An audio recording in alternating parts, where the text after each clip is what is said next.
Bienvenue mes geeks et bienvenue mes geekettes dans ce nouveau 101%, un joli 101%, tellement proche de ce jour que nous apprécions tellement nous autres les geeks qui ont des parents et surtout des mamans, la fête des mamans. Et comme c'est bientôt la fête des mamans, oh là là là là, aujourd'hui 101% ne se contentera pas de vous annoncer quoi, la critique de Clonoa, oui c'est moi, la Minute du Geek et le Tokyo Café. Non, non, non, non, non, aujourd'hui, en plus des news, nous aurons une petite leçon pour apprendre à faire un joli cadeau à votre maman, ou à votre sœur, ou à votre chéri, ou à votre chien, lapin nain, hamster,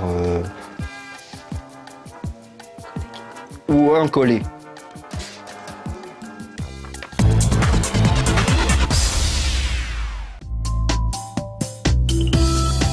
La version 2010 de Tiger Woods PGA Tour inclura sur Wii un mode intitulé Disc Golf. Non, il ne s'agit pas d'un mini-jeu sorti de l'imagination débordante des développeurs de chez Electronic Arts. Le disc golf est une vraie discipline basée sur les règles du golf. Les participants doivent envoyer des sortes de frisbees, mais en plus lourd, dans des paniers situés à plusieurs dizaines de mètres de leur point de départ. Comme au golf, il faut essayer de finir chaque parcours en un certain nombre de lancers, qui dépend de la distance initiale séparant le joueur de son objectif. Bien entendu, tout l'intérêt de ce mode de jeu, c'est qu'il utilisera la compatibilité avec le Wii Motion Plus. On pourra donc lancer les disques avec précision en inclinant notre Wiimote, puis en imprimant la force nécessaire pour atteindre le panier. Tout comme Grand Chelem Tennis, Tiger Woods PGA Tour 2010 sera vendu en bundle avec le Wii Motion Plus. Sa sortie est prévue pour le 3 juillet chez nous.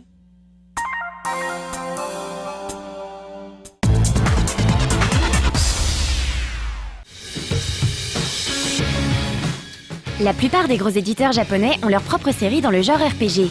Une série de RPG quelque part, c'est une façon de s'affirmer en tant qu'éditeur, de prouver sa capacité à assumer de grosses productions, mais également de s'ouvrir à d'autres médias, tels que le manga ou le dessin animé. Parce que développer un RPG, c'est avant tout développer un univers. Celui de Namco et dorénavant de Namco Bandai Games, c'est Tales of. Initiée en 95 sur Super Nintendo par Tales of Fantasia, cette saga a donné naissance à 4 séries d'animés et une douzaine de jeux majeurs. Elle est également connue pour avoir mis à contribution le caractère designer Fujishima Kosuke, qui a officié sur les séries de manga Oh My Goddess et You're Under Arrest, ainsi que sur plusieurs générations de Tales of, dont Symphonia, The Abyss et tout récemment Vesperia.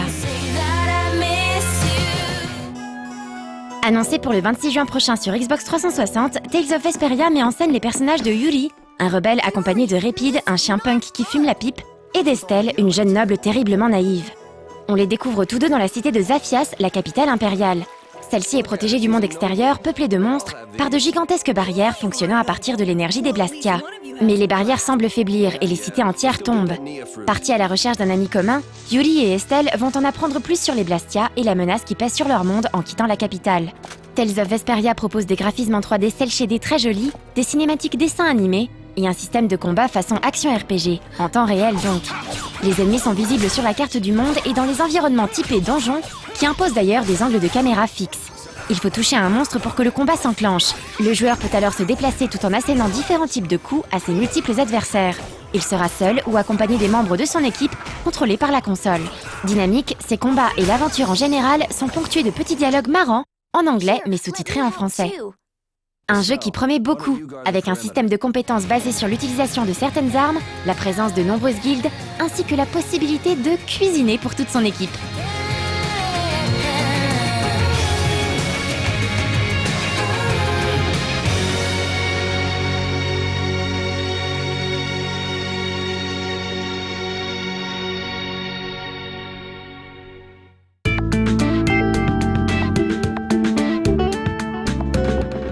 Je sais bien évidemment que les plus observateurs et les plus pertinents d'entre vous seront allés en courant chercher dans le bac de leur imprimante une petite feuille de papier de format A4, donc pas si petit que ça quand même, puisqu'il y a aussi plein d'autres.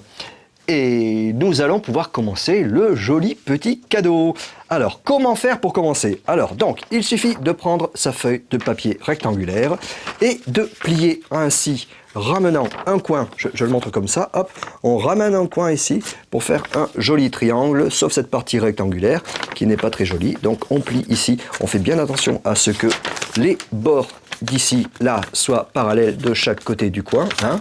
Hop, vous voyez, vous suivez, c'est quand même pas compliqué. Hein. Moi-même j'y arrive. Voilà, donc une petite pliure comme ça. Hop, on marque bien le trait. On vérifie quand même que on a bien fait le parallélisme. C'est pas grave, hein, s'il y a vraiment un millimètre. Bon, si, quand même, parce qu'on est un petit peu exigeant. Donc voilà, il faut que ce soit bien fait quand même. Donc on plie. Oup, oup. Bon, voilà, c'est bien plié. Après, par contre, il faut se débarrasser de cette partie disgracieuse. Hein. Donc, on va la plier pour marquer un trait. Hein. Voilà. Hop, on la plie. On la plie bien, hein, surtout. Et donc là, on peut aller demander justement... ben non, on ne peut pas aller demander à ses parents, on ne peut pas aller demander à maman de le faire, parce que sinon, elle va voir qu'on... Ou alors, vous lui dites que vous faites un chapeau ou un bateau. Et puis vous lui demandez de vous couper cette partie, parce que c'est vrai que parfois les ciseaux ont des bouts pointus qui peuvent faire mal aux doigts, aux yeux, voire parfois aux muqueuses. Donc il faut être quand même très très prudent avec les instruments piquants et tranchants. Je ne le répéterai jamais assez. Donc voilà, hop là, hein. Le petit bout en question, il est parti. Enfin, il est presque parti, il sera bientôt parti. D'ailleurs, il sera parti quand on aura fini de regarder. C'est quoi? C'est la critique de Clonoa.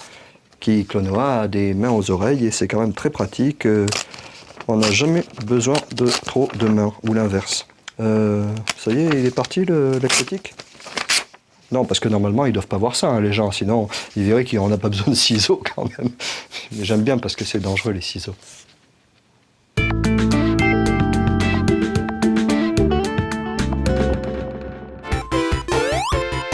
Les temps, comme les œufs, sont durs, disait un sage. En fait, selon les époques, les modes changent. Si aujourd'hui le jeu vidéo se veut soit gamer, soit casual, dans les années 90 c'était beaucoup plus simple et on ne se posait même pas la question, nous étions tous des joueurs.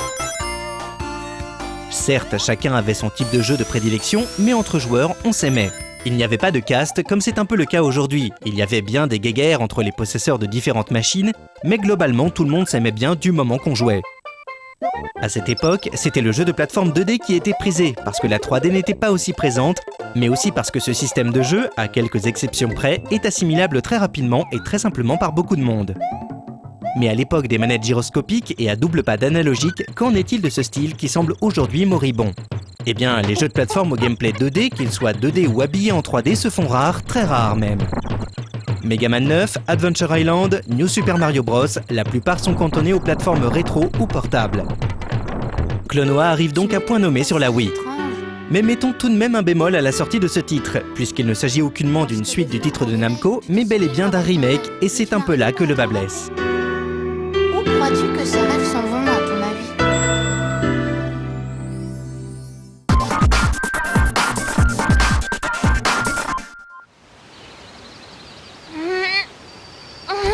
Clonoa, un être félin anthropomorphe, se balade tranquillement dans la forêt. Au moment où il atteint une clairière, un objet produisant un son assourdissant tombe devant lui. L'objet semble être une bague en or ornée d'un magnifique joyau vert émeraude. Intrigué par sa mystérieuse découverte, Clonoa s'approche avec méfiance. Quand tout à coup, un être sphérique gélatineux sort de la pierre précieuse. Ce dernier semble néanmoins être sympathique et tente le contact avec Clonoa. Les deux s'entendent tout de suite très bien et partent jouer dans la forêt. Lorsque soudain, un autre astre stellaire tombe du ciel pour percuter de plein fouet le pic-cloche.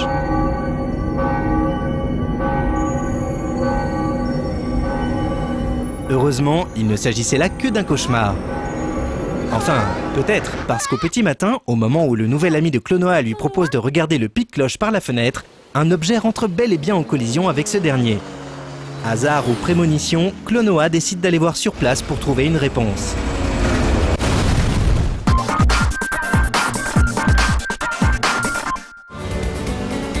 Clonoa est un jeu de plateforme mêlant 2D et 3D, mais qui se joue sur un plan 2D.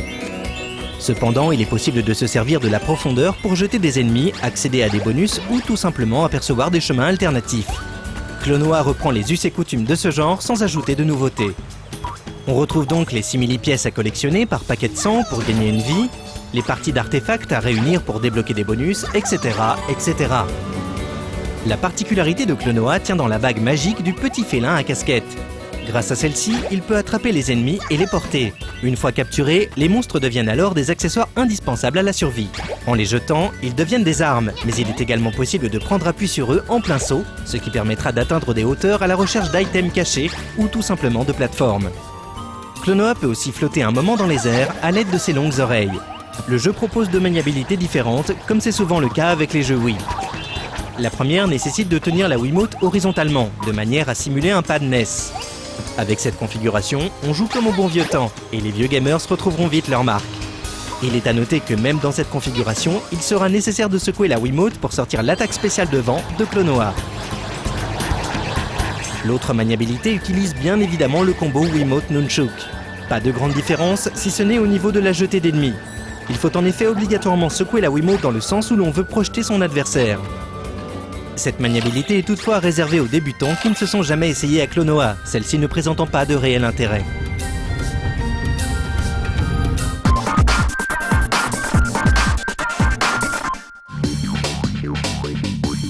Il est très difficile de donner son avis sur un tel jeu. Est-ce un bon jeu ou une honte? Eh bien, c'est avant tout une question de point de vue. L'univers du petit félin est très immersif et il est difficile de résister à son charme. Visuellement, Klonoa est sur Wii une grande réussite. La mécanique de jeu est parfaite et on est en terrain connu. Le jeu tient la route, mais surtout sa promesse, divertir le joueur. De plus, il s'inscrit totalement dans l'état d'esprit de la Wii, un titre familial qui plaira à tous. Mais voilà, ce Klonoa sur Wii est un remake du jeu sorti sur PS1 il y a maintenant plus de 10 ans, en 1998.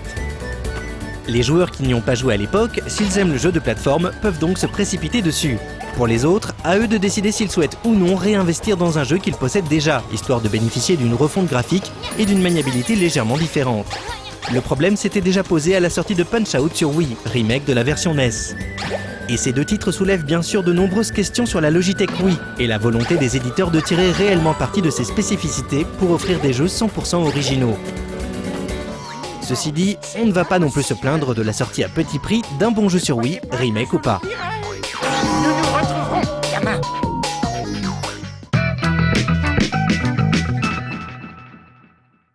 Oui, effectivement, c'est dommage, vous avez raté la critique de Klonoa, mais c'est pas grave, il y aura des rediffs. Mais par contre, vous avez réussi à enlever la PPRD, la petite partie rectangulaire disgracieuse, comme on dit dans le jargon de l'origami, comme on dit entre nous.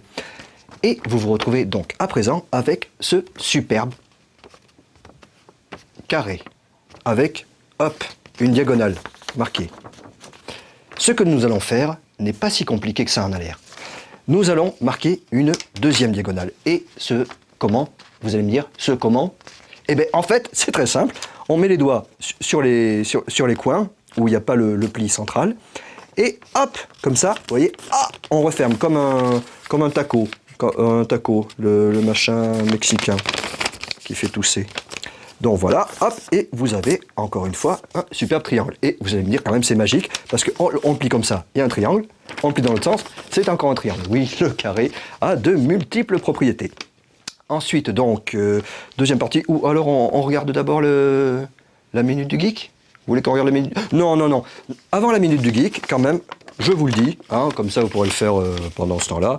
On plie après en deux, hop, pour obtenir deux magnifiques petits rectangles superposés et tenus ensemble par la charnière. C'est un petit peu comme un livre, sauf qu'il n'y a rien écrit dedans et qu'il n'y a pas de page. Voilà, si vous suivez bien. Donc je vous laisse réaliser cette opération un petit peu délicate pendant la minute du geek consacrée à XXXXX. Ou alors on n'a pas encore choisi, je ne sais pas.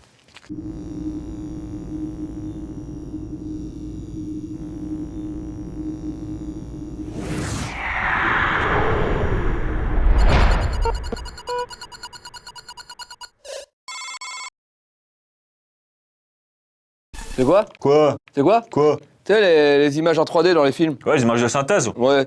Eh ben, c'est vachement vieux quand même. Hein. Ah bon? Ouais. Et le premier film à avoir utilisé ça, eh ben, c'est Tron. Ah bon? Ouais. Pourquoi? Parce qu'il fallait faire des jambes et des bras au mec. Ah oui. Ouais. On se souvient de Tron, sorti en 1982, comme étant le premier et sans doute le meilleur film à tenter de dépeindre les jeux vidéo et le cyberespace au cinéma.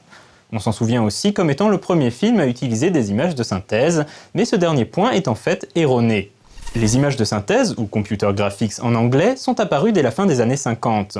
L'un des pionniers du genre était l'ordinateur TX2 du laboratoire Lincoln du Massachusetts Institute of Technology. Le TX2 utilisait un programme révolutionnaire nommé Sketchpad, la première interface de design graphique sur ordinateur. Sketchpad est en quelque sorte l'ancêtre des tablettes graphiques, il y a 50 ans, n'est-ce pas incroyable ? Le premier film à utiliser des images de synthèse 2D était un film de science-fiction nommé Westworld, écrit et réalisé par Michael Crichton, le célèbre auteur de Jurassic Park. Westworld raconte la révolte des androïdes d'un parc d'attractions futuriste qui tente de tuer les humains. Le principal robot du film, le Gunslinger, était joué par Yul Brynner. Les images de synthèse étaient utilisées pour représenter le mode de vision du robot. Westworld est sorti en salle en 1972, 10 ans avant Tron.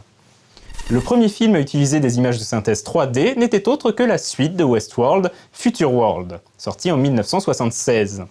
Michael Crichton ne participa pas à cette séquelle qui est considérée comme très inférieure à l'original.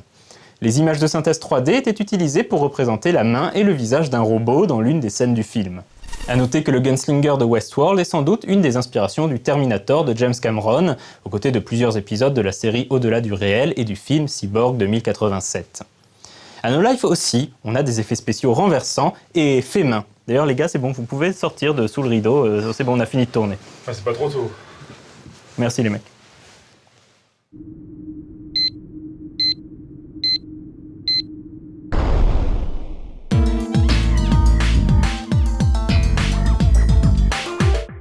Si vous avez toujours bien suivi, nous avons à présent, devant nos yeux ébahis, un joli petit rectangle. Bien sûr, à ne pas confondre avec le PPRD, hein, la petite partie rectangulaire disgracieuse de tout à l'heure, que nous avons éliminée. Avec ce petit rectangle, on le déplie, et attention là, j'ai un petit tips, hein, il va falloir qu'on le plie et qu'on rentre des machins. Donc en fait, moi j'ai un truc, je mets les doigts par là, hein, j'appuie un peu ici au milieu, parce que normalement, il faut qu'à partir de ce carré rectangulaire, il faut qu'on réussisse à obtenir un triangle. Vous allez me dire, oh là là, mais c'est un petit peu de l'alchimie ton truc.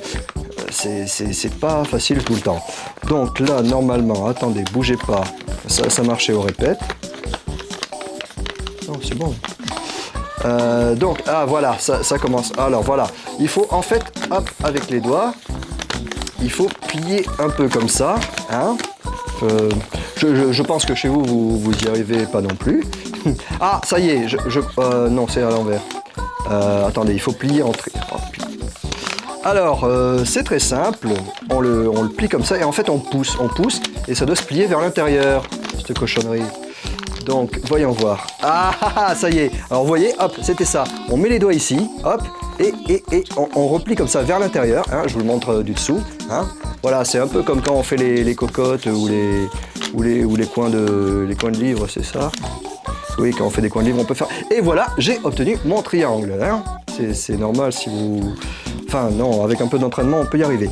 Donc, après, hein, on vise à peu près ici, vers là, à peu près, hein, et un peu avant le milieu. Donc là, on va tirer comme une sorte de trait entre ces deux endroits. Quasiment le milieu ici, à peu près les 2 tiers par là. Hein, vous voyez, ça fait un petit peu 1 tiers, 2 tiers. Donc là, hop, on fait un premier pli. Voilà, ça vous donne une petite... Ah, c'est vrai que ça brille un petit peu. Je vais me rapprocher. Hein. Donc, je vous le montre de plus près. Je vous regarde pas dans les yeux parce que je regarde à côté le retour pour voir si vous voyez bien. Donc, en fait, ici, là, vous voyez, ça fait une petite oreille, pardon. On plie ici un petit peu en biais. Voilà, là, on a un peu d'ombre. Voilà, hop, hop, hop. Et cette petite oreille, après, on la replie comme ça pour qu'elle dépassouille un petit peu. Oui, c'est vrai que si je mets mes doigts devant, c'est pas évident, mais si je mets pas mes doigts, ça va pas se plier. Hein. Ça marche pas tout seul. Donc après, on fait pareil de l'autre côté. Hop, hop, hop, on plie un peu. Voilà, on fait un pli. Vous voyez le pli. Et après, hop, on replie encore un coup et ça fait des oreilles. Vous voyez, ça fait un petit peu comme un masque de patapon. Patapon, enfin de héros patapon, hein, forcément, parce que sinon les patapons. Bref. Donc, une fois que l'on a réussi cette figure un petit peu compliquée, on retourne, on fait pareil de l'autre côté, et on regarde, c'est quoi? C'est le Tokyo Café déjà? Ben, on regarde Tokyo Café alors, et puis on revient et on aura fait les pliures de l'autre côté. Enfin, vous, je sais pas. Ouais, non, vous avez regardé Suzuka, moi j'ai plié quand même.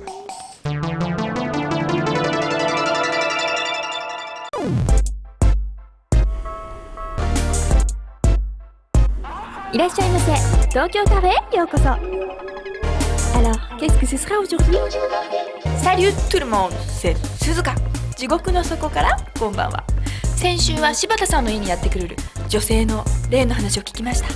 さあ今週も怖い話で皆さんの背筋を凍らせましょう。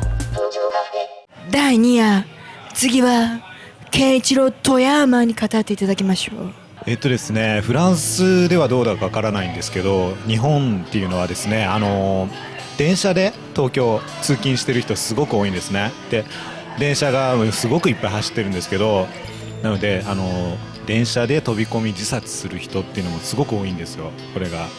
で、そんな中で僕が結構もう終電かな、夜帰る前に電車を待っていたらですね、なんかこうすごく疲れた顔した女の人がホームに立っていてですね、どうしたのかなって遠くで見ていたら、この電車がスーッと入ってきたらその人飛び込んじゃったんですよ。うわっとすごいびっくりして、でもどうなるのかなと思ったら駅員さんとかバーッと集まってきて、でアナウンスとか流れて、事故だなと思って見て、ちょっと恐る恐る覗いてみたらですね、その女の人お腹のところでちぎれて上半身だけになって、ちょっと持っててください。こんな感じで死んでて白目とか向いてるんですよね。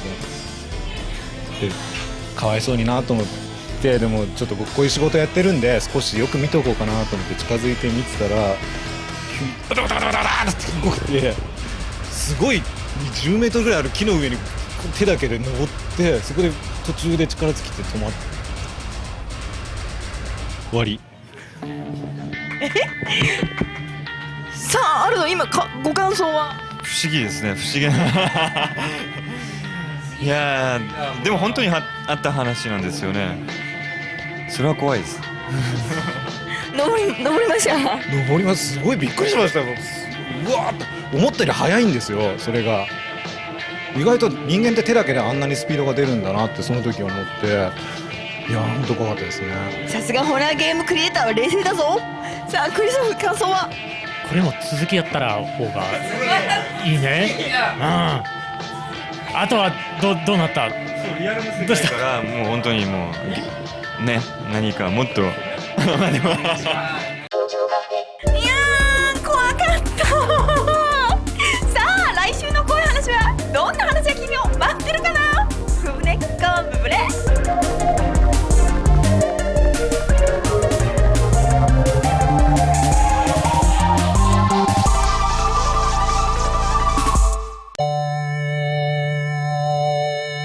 Oui, effectivement, moi aussi j'ai regardé le Tokyo Café et il me reste la dernière oreille à faire. Donc voilà, hop, toujours face à vous, hein, pas de trucage, rien dans les mains, rien dans les poches, j'ai même pas de manche. Donc la dernière petite oreille, hop, on la plie ici, ouais c'est ça. Après on replie, hop, encore une fois vers le haut, hop, vous voyez, c'est pas très joli, mais c'est parce que je débute et que j'ai des gros doigts. Donc ça fait quand même double handicap. Donc maintenant nous avons réussi nos 4 petites oreilles. Alors vous allez me dire, ah maintenant Benoît, on a les 4 oreilles, qu'est-ce qu'on fait? Ah, ça c'est une question effectivement un petit peu délicate, mais à laquelle je vais vous répondre. Donc une fois qu'on a les petites oreilles, il faut les plier vers l'arrière. Donc moi je vais les plier vers l'arrière par rapport à vous qui êtes devant, donc vers... En fait, vous faites comme ça, hop, vous pliez vers l'arrière à vous, hein, vers moi, vous pliez vers moi. Moi je plie vers vous. Et voilà, hop, voilà, vers l'arrière. Vous passez par-dessus, par-dessous. On plie, hein, de toute façon on plie, hein, on n'a pas peur. Voilà, voilà, on plie, hop, on plie une petite oreille, on plie la deuxième petite oreille, voilà, hein, sans trucage, sans filet, en direct. Différé légèrement, mais voilà. Hop, hein, oui c'est vrai, pardon. on va le faire pour la dernière oreille. Je suis peut-être trop près. Non, oui, il faut qu'on me voit quand même parce que après les gens ils diront ouais, non, c'est pas toi, tu fais pas de la télé et tout. En fait, si, c'est moi. Allez, hop là, j'ai replié la dernière petite oreille. Et ça vous fait un très joli petit objet que à présent vous pouvez pousser vers le haut. Il faut ouvrir. En fait, vous avez à présent un petit espace central de forme parallèle et carré. Hein? Hop, et vous ouvrez ce petit carré. Et il doit falloir quand même coller les oreilles dans un coin parce que... Et vous obtenez quand même, c'est magnifique, vous obtenez un... Pour mettre des... que votre maman, elle... Ah, si on ouvre, en fait, on peut replier les oreilles à l'intérieur. Ou pas. Donc, vous obtenez une magnifique petite pochette qui fera très certainement le bonheur et le plaisir et la joie de votre maman, qui vous remerciera en vous faisant des gros bisous, tout comme moi. Je vous fais des gros bisous aussi à Yaneka, à la Savoie, au Docteur Tactile, au Brice Galas, à tout le monde, et puis à vous tous qui regardez et qui aimez bien les travaux manuels, qu'il faudrait que ça soit supprimé des cours d'éducation manuelle et technique. Voilà.